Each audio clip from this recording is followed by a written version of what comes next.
Oh, thanks for recording, David. I always forget. I hope that's okay with everyone that we're recording. Sorry, we wanted to share this with a couple of teens who couldn't join us today. Yeah, we have 2 teens who are dealing with like power outage situations and couldn't be here. So I want them to hear what you guys have to say too. But yeah, so this year we are going completely virtual, and instead of doing a tree inventory, the teens are working on a project to kind of connect their communities to urban trees, kind of looking at it through the lens of the past, present, and future of their neighborhoods. And each teen is doing something a little bit different. Some of them are like creating Instagram post series. One of them's making an infographic, and a few of them are making videos kind of around their community and trees. And they all decided on different narratives kind of based on their neighborhoods. So it's been really fun. We're kind of getting down to the final edits of our projects, and the teens are all doing a really good job. But that's kind of what we're focusing on this year. So maybe what I'll do first is have our speakers just kind of introduce yourselves really quick, like just say hi and what you do, and maybe like a fun fact about yourselves, and then we'll have the teens go around and do that. So Yael, you're the first person on my screen. Would you want to say hi? Who's the first person? You. Oh, okay. Yes. I didn't hear that part. I'm Maisie Hughes. I am the Senior Director of Urban Forestry for American Forests. The fun fact about myself is I'm visiting a family in Fort Campbell, Kentucky, and it meant that I got to rent a Mustang to drive 600 miles. It's a Mustang convertible. It goes very fast. We'll see how many speeding tickets I've got. Remember to drive responsibly. Thank you. Thanks. All right. Yael, do you want to go next? Yeah. So first of all, great to meet you all. This is really exciting. What a great program. I'm currently a research manager at MIT. I'm focused on urban health and an urban planner. And a fun fact about me is that I'm from Israel, and I've actually never lived in the snow before I arrived in Boston. Great, thank you. All right, Chris? So my name is Chris Cook. I'm the Chief of Environment, Energy, and Open Space for the City of Boston, which means myself and the co-workers lead the city's climate adaptation and mitigation efforts. We also focus on recreational opportunities for residents and visitors.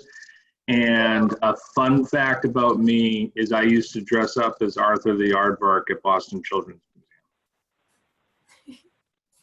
I got paid for it. I didn't just do it for fun.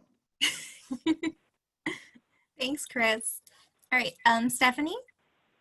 Hi, I'm Stephanie Hsia. I'm an associate at Reed Hilldebrand. I'm a landscape architect. And it's a really fun job. I love it. I work on all kinds of projects, from the Urban Forest Master Plan in Cambridge to doing some waterfront development projects in Boston to master planning in Tampa, Florida. So our projects range from anything from residential to kind of park scale to master planning. So it's always interesting. And then a fun fact about me is I used to beekeep, and so I know a lot about pollinators. If you have any questions about bees, let me know. Oh, that's awesome. Thanks. All right, so now I'll have the teens kind of introduce themselves to you. And teens, if you could just, say your name, what neighborhood you're from, what neighborhood you're working on, maybe like your school or your grade, and then maybe just like a fun fact about yourself so we can get to know you all a little bit better. Maggie O, do you want to start? Sure. I'm Maggie. I live in West Roxbury, and I'm also in the West Roxbury group, and I'm a rising junior at Boston Latin School. And a fun fact about me is that I just started playing the guitar.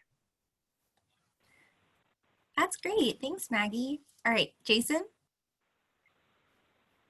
I'm Jason. I'm 16 years old. I'm a rising junior at Boston Latin School. I live in Dorchester. I'm in the North Dorchester group, and the fun fact about me is that I have a giant scar on my left elbow. cool. Do you want to tell us what it's from? I broke my arm last August playing football. Oh, okay. Did you have a cast when we were working together? Did that happen last year? It happened like right after. Okay, cool. Because I didn't remember it, but now I was not sure. All right, Isabel? I'm Isabel. I live in Roslindale and I'm on the Roslindale group. I'm a rising junior, and a fun fact about me is that I've never broken bones. Great, thanks, Isabel. Sammy? I'm Sammy. I live in Alston and I'm in the Roslindale group. I'm 17. I'm a rising senior at Boston Latin Academy. And a fun fact about me is I'm starting to learn how to play the ukulele. Oh, very cool. All right, Anna Wilcox? Hi, I'm Anna Wilcox. I am a rising senior at Boston Latin School, and I'm in the North Dorchester project group. And a fun fact about me is that I was born in Manhattan, New York. Cool, thank you, Anna. All right, Angelica? Hi, my name is Angelica. I'm 17 and I'm a rising senior at Boston Latin School.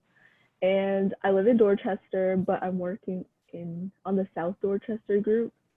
And a fun fact about me is that I've never left the continent. Great, thanks, Angelica. All right, Maya? Hey, I'm Maya. I'm going to be a freshman at Wesleyan University. I'm from Hyde Park and I'm in the Hyde Park group. And a fun fact about me is that I went to Vietnam and I got lost by myself for like an hour in just like a random neighborhood. That was fun. Wait, how old were you when this happened? I was like a sophomore. I think I was going into junior year. Okay. I'm really glad you weren't like a small child. No. I mean, I still kind of was, but like, it was fine. All right, Anna Pham? My name is Anna. I live in South Dorchester and I'm working on the South Dorchester group team. I'm going to be a sophomore at UMass Boston. And I baked a bunch of peach crumb bars last night. Oh, that sounds so good. I wish you could share. All right, Alejandro? My name's Alejandro. I live in Jamaica Plain, and I'm working with the West Roxbury group. I'm a rising sophomore at Boston University, and I guess a fun fact about myself is I don't know. I love music. That's great. Thank you. All right, Ryan?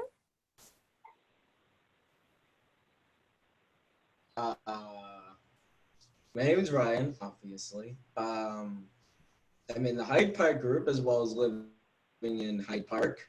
I don't really have a particularly interesting fun fact about me. I guess I'm writing something, but that's about it. That's cool. Writing is super fun. Yeah. Zacharias? No, Ryan, we're gonna need to know more. Like writing. I didn't want to put you on the spot, but I do. I'm so curious. Or like genre. I'm 16, I guess.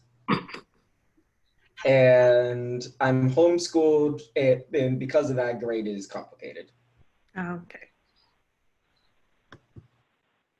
Thanks, Ryan. All right, Zacharias. My name's Zacharias. I'm 15. I'm from South Dorchester, but we're working in North Dorchester group. A fun fact about me, I play basketball. I don't know. And the real fun fact about you is you have like, what, 10 pets in your house? That's the real fun fact. Oh yeah, I just got 3 snakes added too. Oh my God. So many pets. I'm kind of jealous. All right, Emily?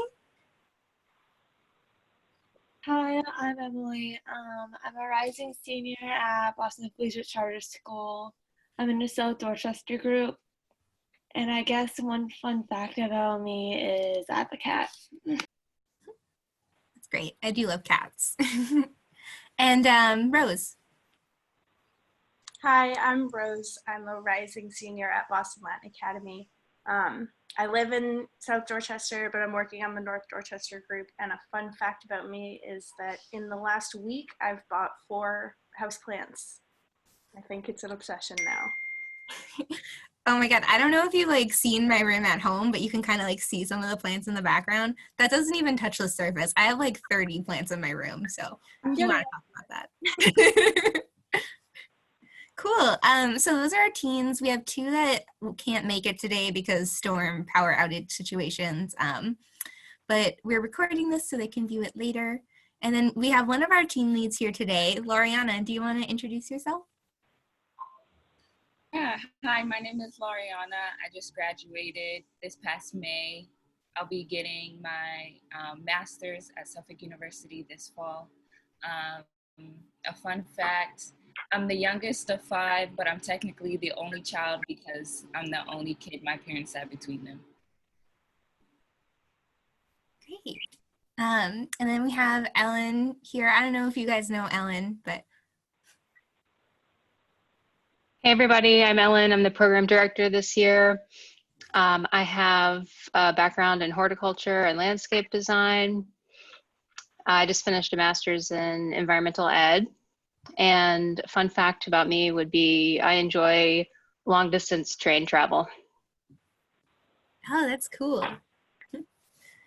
Cool. And then, of course, we have David here. David, I don't know if you want to say anything. Oh, just wanted to thank everyone for making time on Wednesday.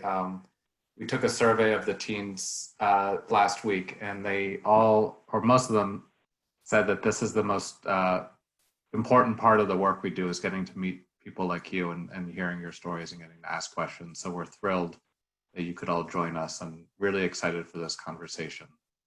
They're looking at the past, present, and future of their neighborhoods. And I think having you here thinking about planning fits in really nicely into thinking about the future and taking into account, you know, where we've been and where we are, but also thinking how do we plan for a future that is really scary and uncertain at times, but also really, you know, building hope into that and building a sense of resilience and community. So these teens have been thinking a lot about that at their community, and we're really excited to hear about how that works, how that plays out in your work. So, and I just wanted to give a big shout out to Ashley, who was with us last year and is a graduate student at Clark and was going to do research this summer in California, and of course couldn't. And I'm really thrilled that she's here with us and leading the program. She's done an amazing job. So thank you, Ashley. Oh, thanks. I'm so excited to be here. I love working with you guys. And I don't know, the teens teach me so much. Like I have learned so much in these past few weeks. It's incredible. But yeah, on that note, we can get started. So speakers, I would like you all to just maybe like share a little bit about yourselves and what you do.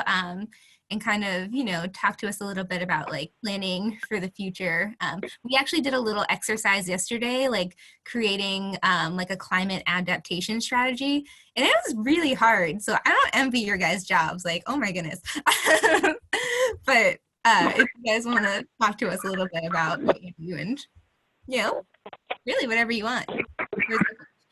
Does anyone want to start particularly, or?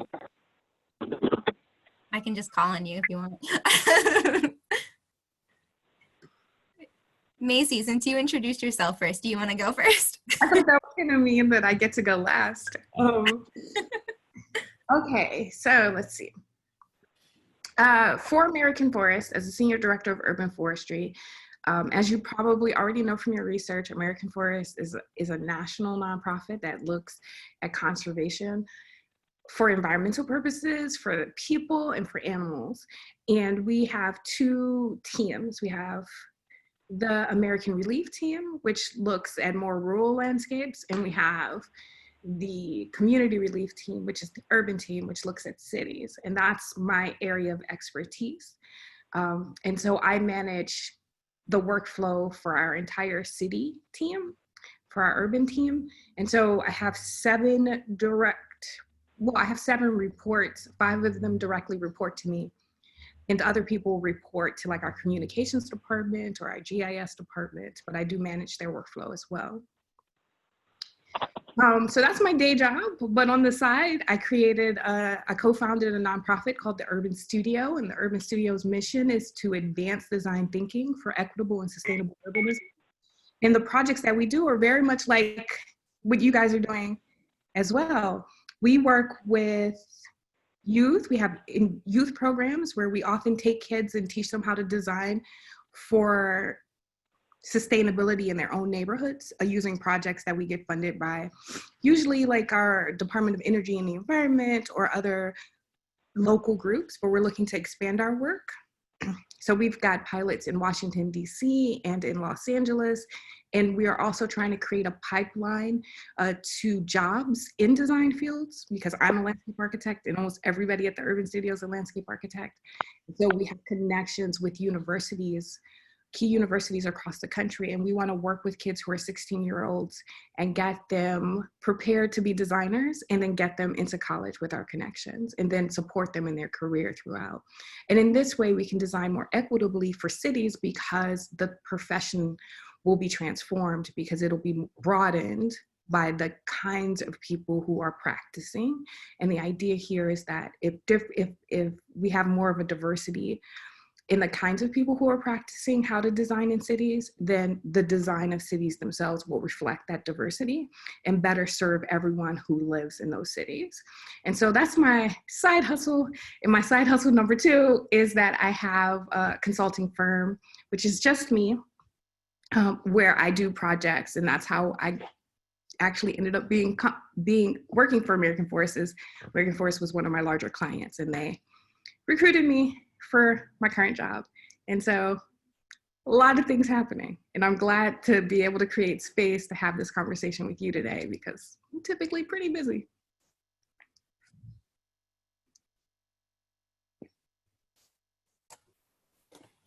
Great, thank you so much, Maisie. All right, Yael, do you want to talk to us a little bit about what you do and like how you came into your work? Yeah, happy to join in. So in the past 10 years, I've been working with communities and municipalities in the US and Israel to plan sustainable urban revitalization projects. In my current role at MIT, I work with community partners in the Metro Boston area to study the effects of urban change on people's health and happiness. What I've learned from my work is that people are more likely to have better health if they think that they belong in their neighborhood and that the changes are for them. I noticed the gossip that I've heard is that you've all been studying about the positive contribution of trees to neighborhoods in reducing urban heat, cleaning the air, managing water, creating social spaces. And what I'd like us all to remember is that any urban change should be planned with the people currently living in the neighborhood, and that the people that are most impacted by environmental injustices are the best people, they're best equipped to solve, design, and advocate for solutions. And when you all introduce yourself, I've heard people from like all across the area, and I know specifically in my work on urban health, I've had the pleasure of working with community organizations from Roxbury and Dorchester. So I don't know if you've already created contacts with the Alternatives for Community and Environment or Coordinate Square Neighborhood Development Corporation, but there's a lot of really good people, amazing people that could be partners in making these positive changes happen.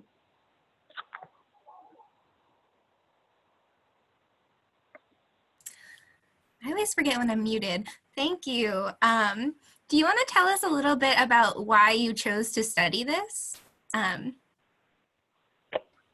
Yeah, it's you're taking me a long time back.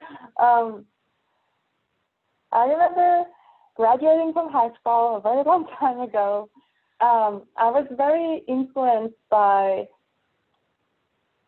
I think it was, okay, so it was over 15 years ago. I was very influenced by what the news about climate, and I was very concerned about our future as human and how this is all affecting our health and where we live and our resilience.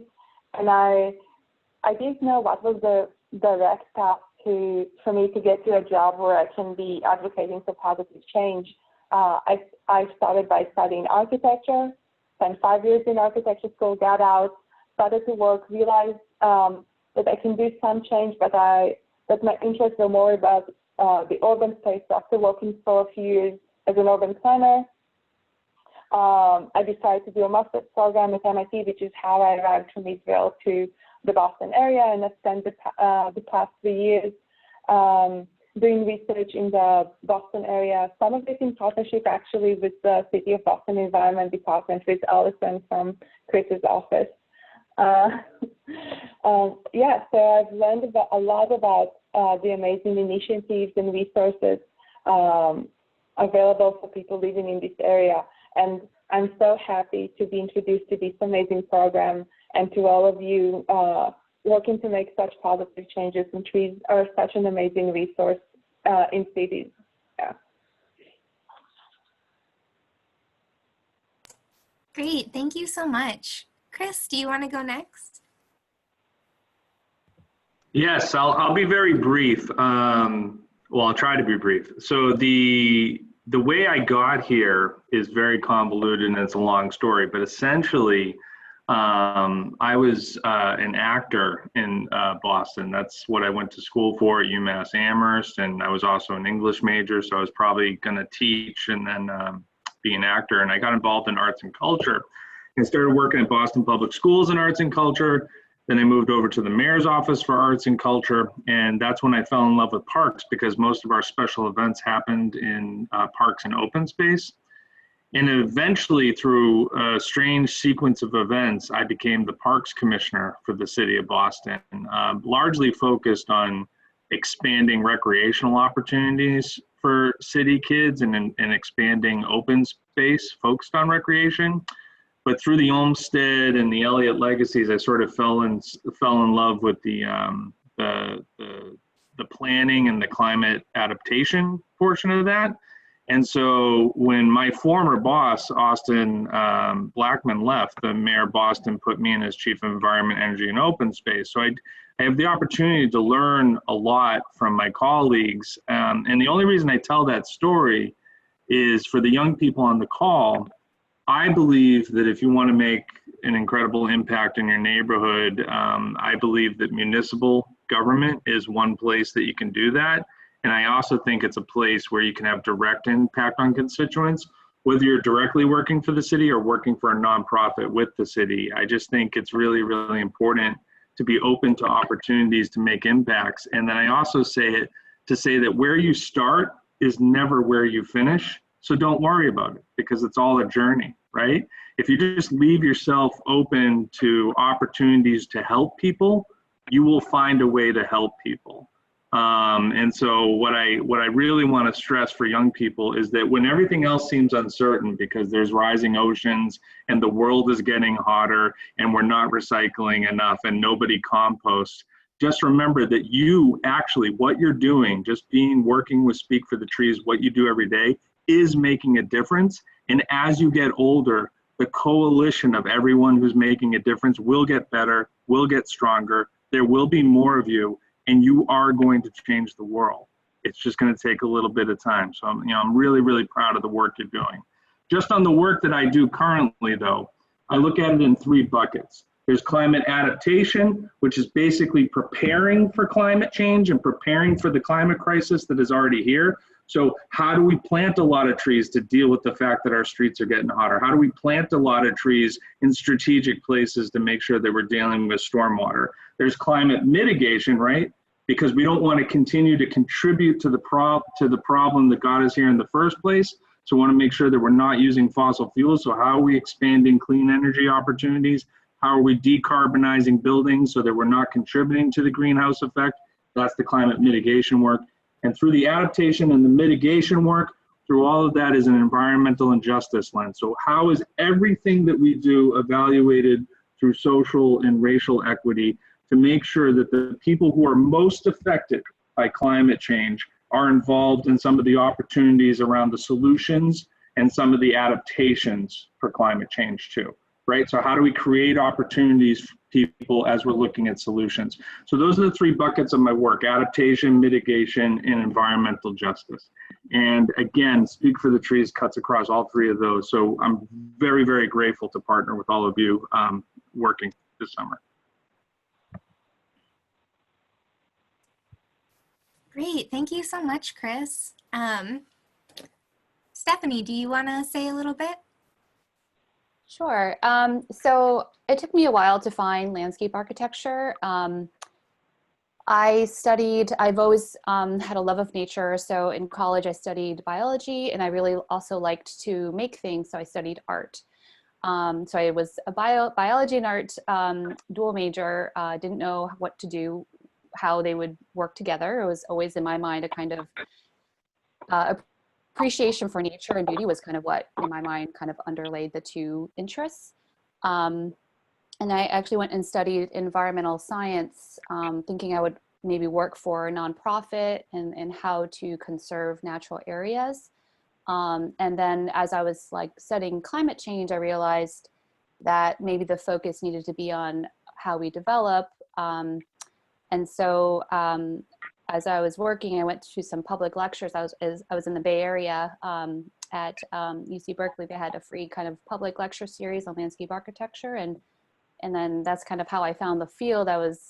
This was like a kind of perfect combination of thinking about the environment and how we develop, but also using the tools of design, planning, and doing a lot of hands-on work as well. So that's how I found landscape architecture. And I did want to talk maybe specifically about the Cambridge Urban Forest Master Plan. I think that you'll find that interesting. We've been working on this for about 2.5 years now for the city of Cambridge. And how this started was, it came out of a climate vulnerability assessment that the city of Cambridge did a few years ago. So they were looking specifically at, how, what heat was going to look like in the future and how that was going to be impacting vulnerable populations. And trees came out to be one of the strategies that they felt would help mitigate heat. So they decided to put together an urban forest master plan. And one of the kind of immediate things we found, they did a LiDAR survey of the tree canopy, and they had one from a few years past and one from 10 years ago. So we were able to see the change in canopy, and we saw that there was quite a decline going on, and that was kind of happening all over the country.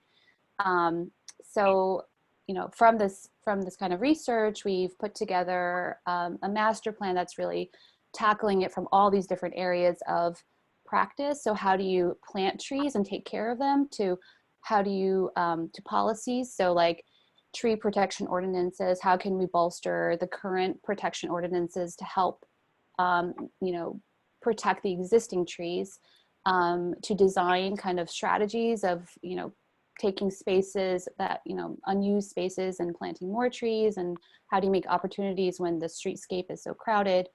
And one of the kind of fundamental kind of things that we've always kept in mind is, because trees are living things, it's a kind of a dynamic system, and urban forest is a dynamic system, is we're not just looking at, where we plant trees, but also how do we protect existing trees. So I kind of actually wanted to just share my screen for a second, just to share these graphs, which, look at the kind of dual focus on both planting trees, which is represented in the green here. So, so here's 2020 and here's 2070. So we've been looking at projections of Cambridge's urban forest for the next 50 years. So, new trees take a lot of time to grow. The bars, this on the left side represents canopy cover. So right now, Cambridge is at 26%, and we're trying to grow the canopy in the city. When you plant new trees, it takes a really long time for that canopy cover to grow. The orange represents existing canopy, and that's going to decline no matter what, because trees are going to naturally die, people are going to remove them.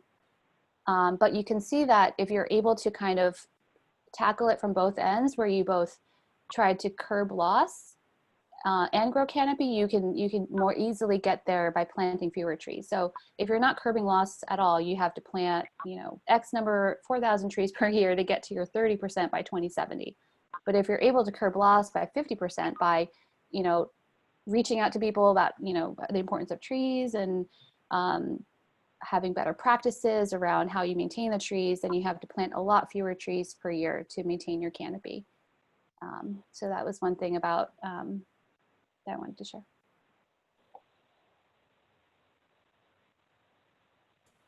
Great, thank you so much. Teens, do you know what LiDAR is?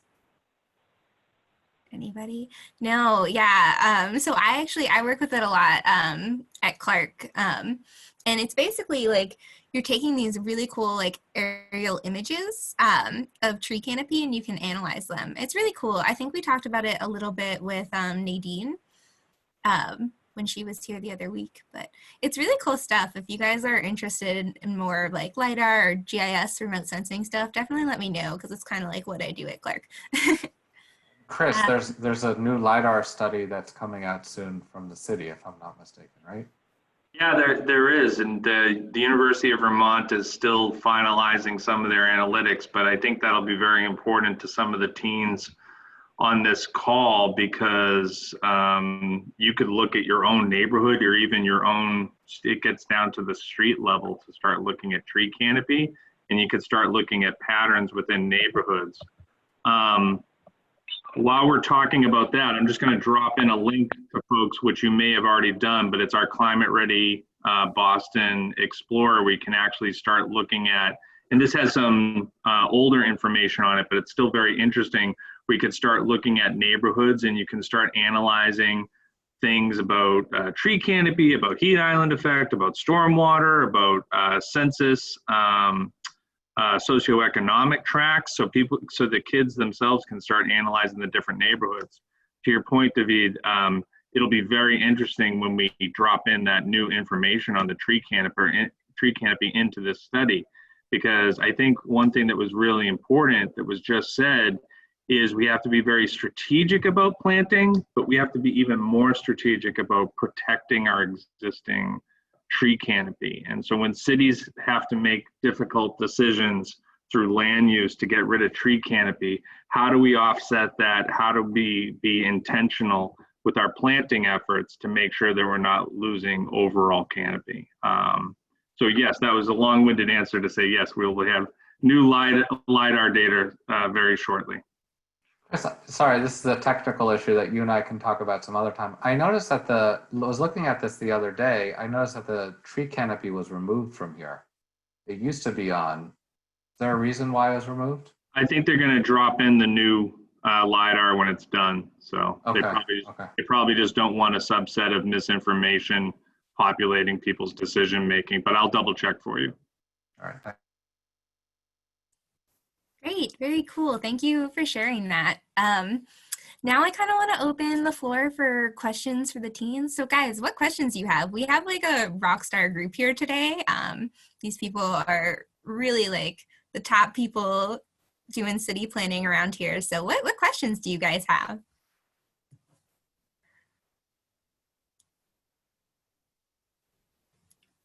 Are you all just like in awe, like in shock about how great they are?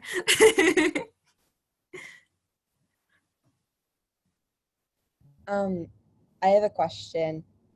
About like, so I was wondering, like, I know the land in Boston is like very valuable right now. A lot of developers want it. And I was wondering, like, how is there like, how do you balance prioritizing and creating open space with like the dramatic increases happening in housing and all the people who want the open land for housing? Sure, Anna, that's an excellent question. It's something that we could probably spend 2 or 3 hours talking about, but I'll try to synthesize it as quickly as possible, which is Boston enjoys some of the best access to open space in the country. So Boston is one of only 2 cities in America where 100% of our residents live within a 10-minute walk to a park. That being said, there's huge inequities in that access, and there's also huge inequities in the quality of those open spaces that people have access to. So for instance, you're in Dorchester, right? I don't know where exactly in Dorchester you live, but if you live right next to Dorchester Park, you're next to one of the most beautiful spaces in all of the city of Boston. If you're next to Erie Ellington, you're next to a very small but really great playground, but doesn't have a lot of opportunity for fresh air, for cooling down, for having an incredible open space park experience. So what we're currently doing right now in the city is we have started a public process, and I will drop this into the chat, of a parcel priority plan. And the parcel priority planning is doing exactly what you just said. We are identifying potential new spaces for open space designation in the city of Boston. And we're doing it for the very reason you just cited, which is everyone's scooping up every last bit of inch of property for very good reason, because we need housing, right? Because housing is really expensive in the city of Boston. But people are trying to develop every last square of inch of Boston. We're concerned with the growing population that what we're going to do is we're actually going to exacerbate those inequities that I was talking about access to open space. And so we're going to intentionally focus on the parcel priority planning to make sure we're identifying parcels where the community would benefit from open space. And then, you know, if there's a decision to be made, I work very closely with Sheila Dillon, who's the head of housing for the city of Boston. And we've had some incredibly tough conversations over the years because she's trying to make Boston more affordable for people to live here. And I'm trying to increase the livability and prepare us for climate change. Usually we agree on pieces of property, but when we have a tough decision to make, we get in a room and talk about it. And I'll give you a small example. In Roslindale right now, we have a great plan in place to expand the Roslindale Wetlands, which is a really wonderful natural resource in the Roslindale area. Roslindale is one of those places that has increasingly become more and more expensive for folks to live in. So there was a parcel of land adjacent to the wetlands that is available for sale. We're going to try to acquire it through city and through grant funds. And we're going to build affordable housing on one side, and on the park side, the existing park side, we're going to expand the wetlands area so that people have more open space. So hopefully we can have more, you know, more of those connections and be really intentional about that planning. But that's, in general, that's our approach. And I'll drop the parcel priority planning link in so you guys can all participate in it. Thank you. I think, who was it that came our first week that shared that with us? Probably Maggie. Was it Maggie? That's right. Yeah. Always good to share it again, though. Yeah, and we will also, related to that, will be our urban forestry action plan that we will be hopefully releasing an RFP for, if not this month, next month. Thank you. Roslindale team, did you guys know about that? No? Okay, cool. Well, that might be a good thing to look into for your projects. Yep. Does anyone else have any other perspectives on that question that they want to add?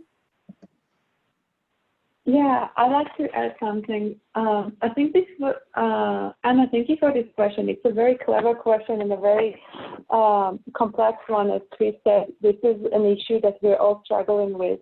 What happens is that although trees have a very positive impact on people's health, any urban intervention can have either a positive or negative impact on people's health, and it depends on how the people who live in the neighborhood right now feel about this intervention.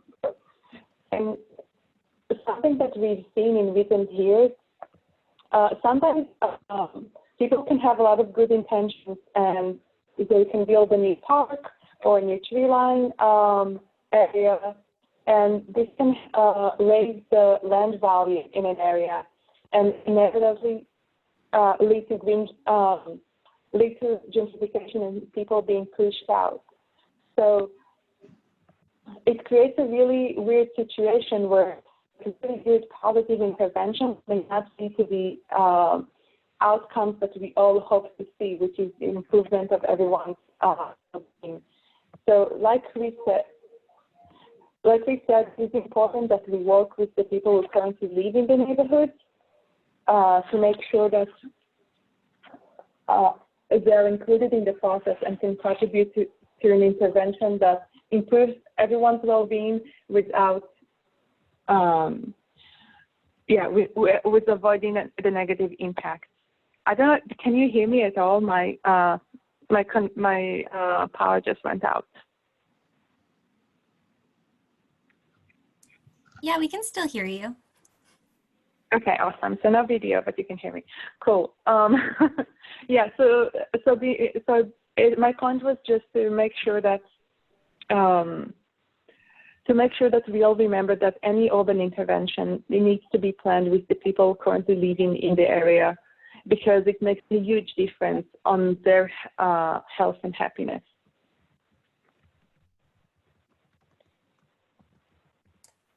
Great. That's all. Sorry. Maisie, Stephanie, did you guys want to add anything?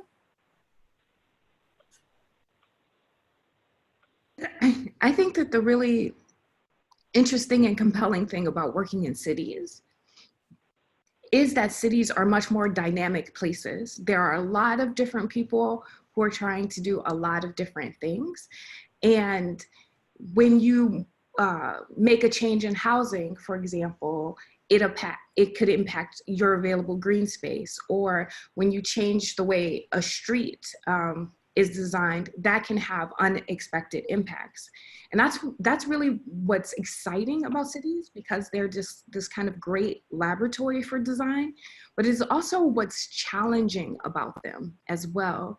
And as we think about these really hard questions around how to adapt to climate change and how to make cities more equitable and how to sort of to plan for the unintended consequences of improvements or developments, we're grappling with some of the most important questions, I think, that humans ever have to have grappled with, and especially in this moment in time that we're dealing with. And so that's what makes it exciting.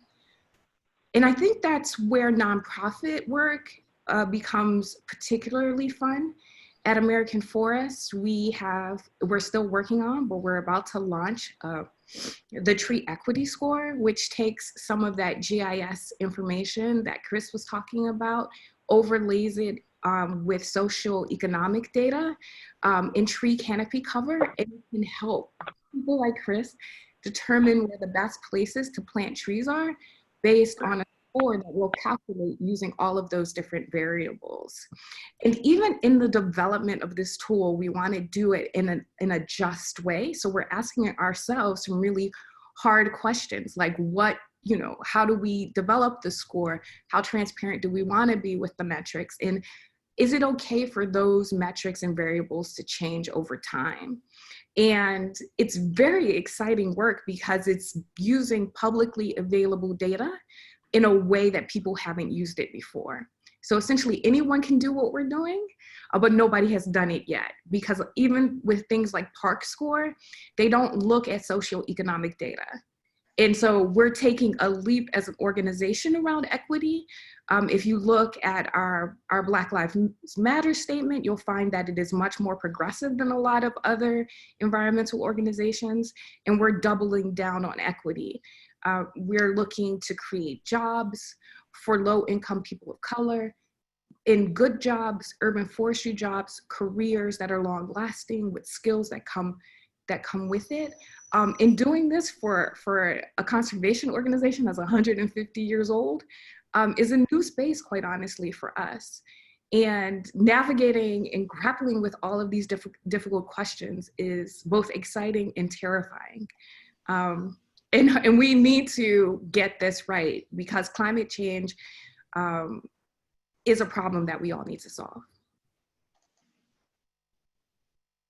I just want to add on that, you know, we're at the stage right now in the Urban Forest Master Plan where we're designing an outreach and engagement program. And, you know, what we found, which is very kind of similar across the country and actually across the world, is that lack of canopy cover is really associated with populations at risk, low income, minority populations, elderly populations. And so, you know, we know those areas, to have a more equitable, you know, livable space, we want to be planting more trees in these neighborhoods, but we also don't want to be, you know, we have to be working with the local people there to understand what it means to have an equitable tree canopy. We don't, you know, we're not just going to be going in there and saying, okay, we're going to take away your parking spot and put in some trees here, and we're going to build a park here. And so I think we're at, you know, it's working with,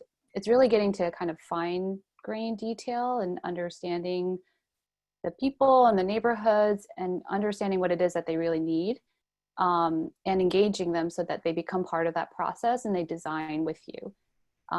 So they then are invested and will take care and care for those trees. You know, I think, yeah, it's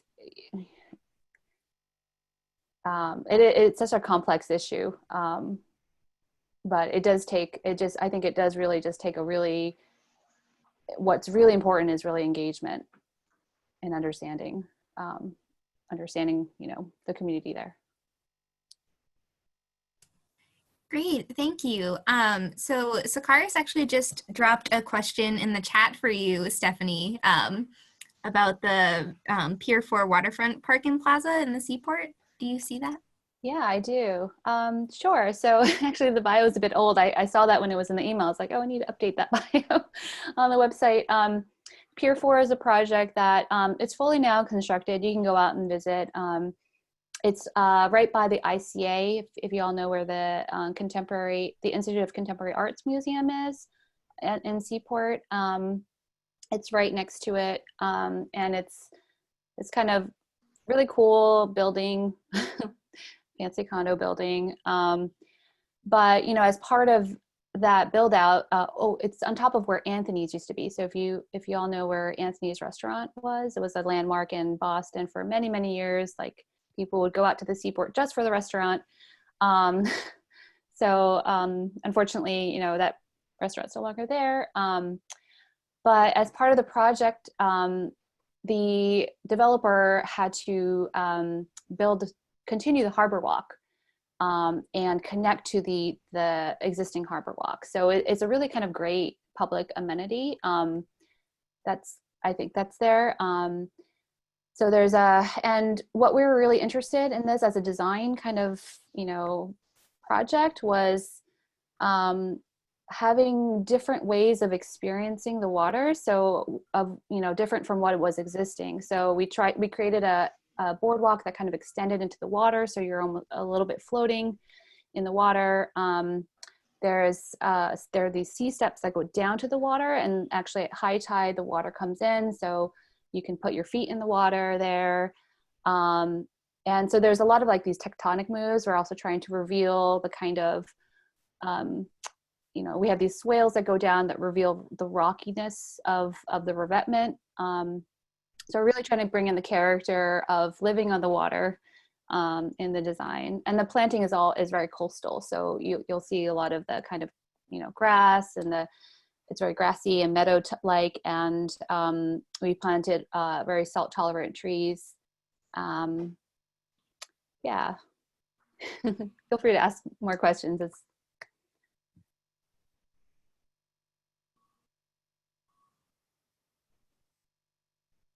All right, so we just got another question in the chat for Chris from Sakaris. And it is, how are you and your department working to increase the parks and open spaces and improve the environment in neighborhoods like Roxbury and Dorchester? Sure. So for Roxbury and Dorchester, it's interesting. Roxbury and Dorchester actually have a lot of open space, and we're still trying to target new open space through the Parcel Priority Plan. But really what happens in Roxbury and Dorchester is about making sure that we're continuing the investment in Roxbury and Dorchester and recapitalizing those spaces and using opportunities to use the open space as tree planting efforts. So where we've actually picked up, where we think we've actually been able to expand tree canopy is not necessarily in the right of way, but actually in the reinvestment of our open spaces. So we just renovated 3 playgrounds in Roxbury that included tree planting as part of those efforts. And then we're also going through 2 or 3 major reinvestments in Dorchester, Dorchester Park. So I can link to the capital cycle, but I think the big opportunities to answer your question is about recapitalization of some of those spaces, because what happens is with parks, it's like a house. If you just fix one thing in a park, everything else falls apart. So like if you just redo the ball field or you just redo the tot lot where the little kids play, everything else like the retaining walls and the trees and the pathways, they continue to crumble. So when we have the opportunity, we like to go in and do a full reinvestment. So what I'll do is I'll try to look up the capital list for you so you can check out some of the new spaces we just renovated. Could you just define for the teens what you mean by capital or capitalization? Sure. No, it's a great clarification. So we have 2 buckets of money in the city of Boston. We have operating money and we have capital money. And capital money is basically money to fix things, right? Operating money is what we do every single day. So that pays our salaries. It pays us to drive the cars around, to pay for electricity. Capital is how we reinvest in the assets that we have. And a capital improvement is typically linked to anything. The measure that we use, other cities use different measures, but the measure that we use is anything that's going to last, presumed to last more than 2 years, right? And so like a park bench is a capital improvement. And what the city does, the city has a AAA bond rating. The city actually borrows money. Just like a mortgage on a house, you borrow money to buy a house. The city actually borrows money to make those capital improvements, to redo parks and playgrounds, and to redo public housing, and to renovate schools. And then we pay down the debt on that. And because the city has such a good credit rating, we have a AAA credit rating. We have a very, very large capital reinvestment plan in parks compared to other cities.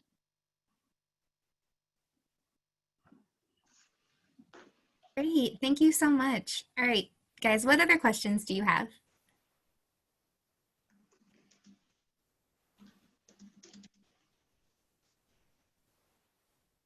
You guys sent me so many questions. I know you have them. Can I throw in a pitch while we're waiting for the next question though? Mm-hmm. What I'll say is that the most important way for us to fix or improve open space is for people to let us know that something's wrong. So I really, really encourage the young people to download 311 onto their phones if they haven't already. And when they see something broken or see something that needs to be improved in the city, please enter that case. So Boston 311 is super important. It's how we fix the city. So if they can engage in that, that'd be great.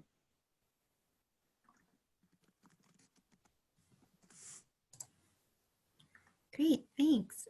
All right, do you guys want to ask any questions? I can read off some of the ones you sent me, if you'd rather have me do that. All right, I'll pull one up then. Zacharias just has one for Maisie.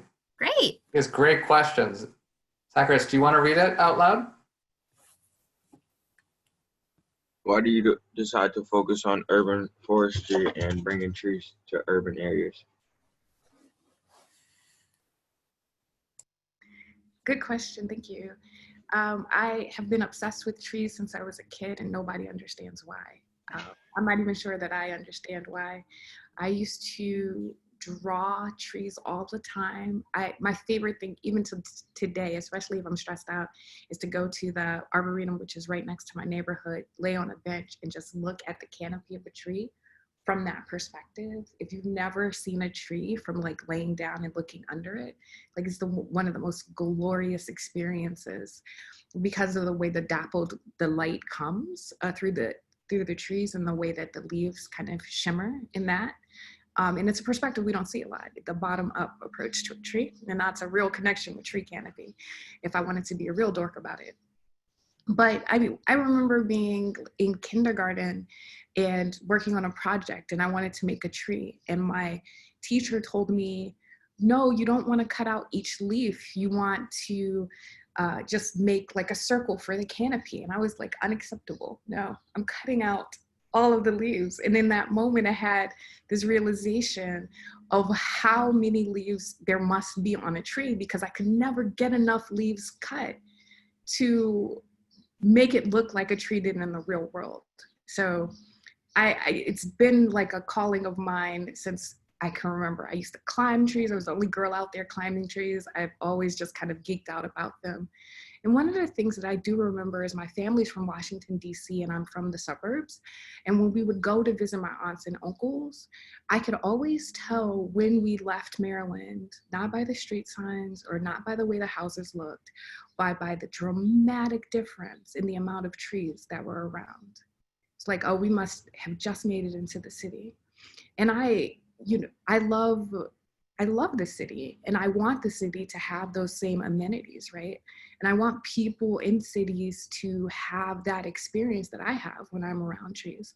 And I know that trees have a ton of environmental benefits, and we talk about them all the time, and tons of health benefits. But I think when people really like trees, it doesn't really have anything to do with that, right? I think it's a different kind of connection. It's like saying that you love your parents because they convert, oxygen into carbon dioxide. I mean, we don't love people because of, what they're able to do with their bodies. And we don't love trees for that reason either. It's great that trees are wonderful for the environment. But I think like trees are these extraordinary kind of living beings. And you need that in urban spaces where everything is built up. You need to make sure that we can have that connection with the earth and with nature, and trees are an extraordinary way to do that. I don't know how to follow up on that. I mean, Maisie, that's so beautiful and really powerful. And it's a lot of the work that I think we're trying to bring to Boston here. And it's great. I saw a lot of nodding heads, like when a tree resonates with you, there's something really powerful about that. I wanted to thank you all for your time. It is time. And I wanted to just ask one favor of you all, if you could, of our guests, if you could have the teens promote or do one act in their day-to-day life or ask their neighbors to do to help Boston grow its tree canopy, what would it be?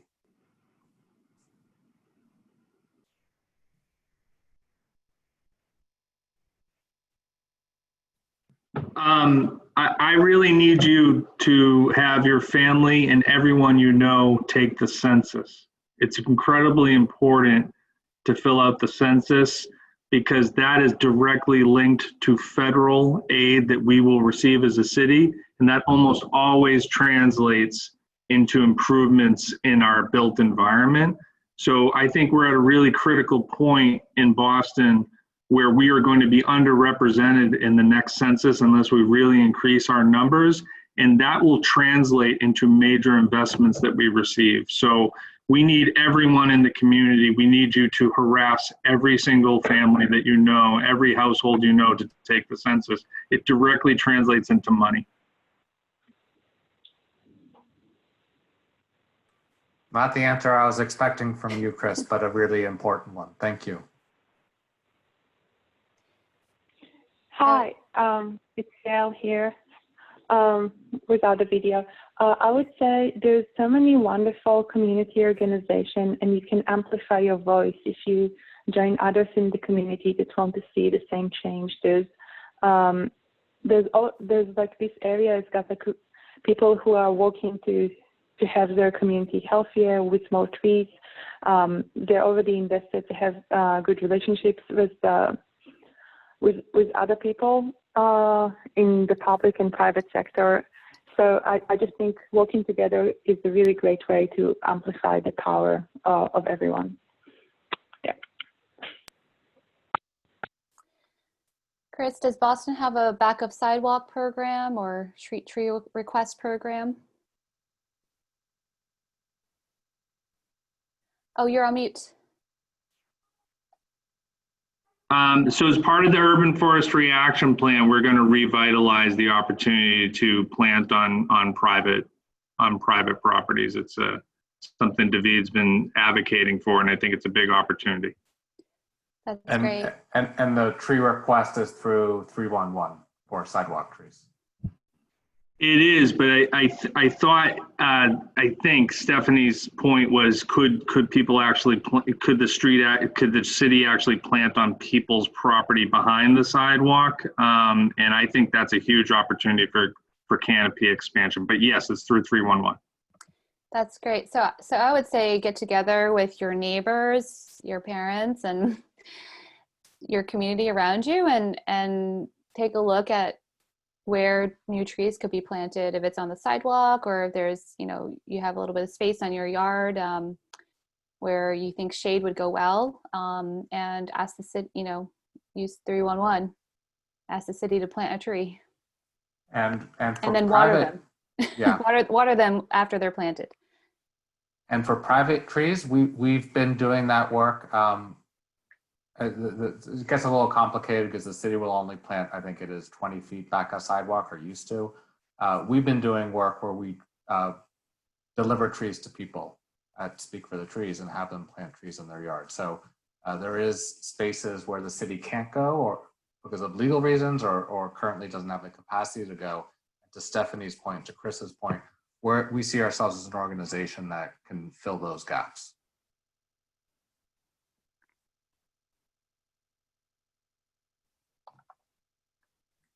Maisie, last but not least. I think take somebody you love to a park, chill under a tree, see if they loved it too. Also, it's like the cheapest date ever, by the way, just so you know. Yeah, you're getting sappy on us here. All right, I wanted to thank you all.